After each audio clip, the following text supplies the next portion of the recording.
Well, happy Friday to you rather than Sunday. And I wanted to come today from a little bit of a different venue, a little warmer, a little sunnier, as in like Tampa, Florida. So check out the forest behind me. I'm just taking myself for a little walk and saying hello to some plants I haven't seen for a while, saw palmettos and cabbage palms, some live oak trees. And here we are in December, kids, and it was 84 degrees here. It's been a little bit since I felt that in December. So I neglected to see you over the last Sundays. Just life and things going on. I was actually visiting family in Wisconsin this last Sunday.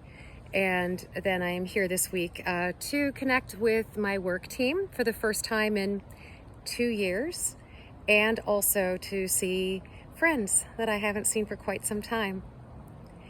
I was listening to a podcast the other day with Vivek Murthy, who was the Surgeon General during Obama's administration, and it was a wonderful conversation about what we've learned a little bit around social connection, physical distancing during the pandemic, and what have we learned about well-being.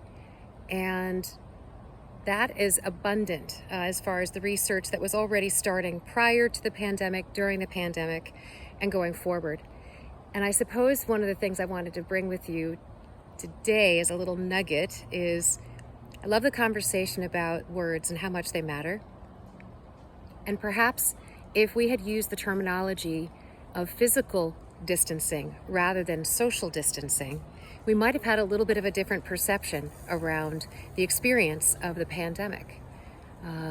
Just an interesting thought, right? I mean, if we think about the fact that we were physically distanced, but we were not alone. If anything, we figured out new and creative ways of being in community, of recognizing the need for community, even our most introverted friends and family members.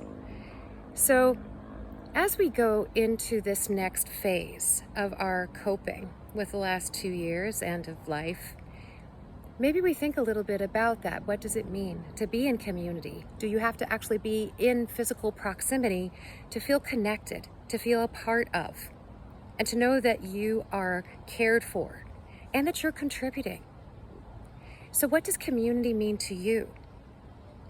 As we move perhaps then also into this season of the year where we're reflecting and getting a little quieter and cooler climes perhaps about winter time and getting settled, taking some time to take stock of what community means for you in your life.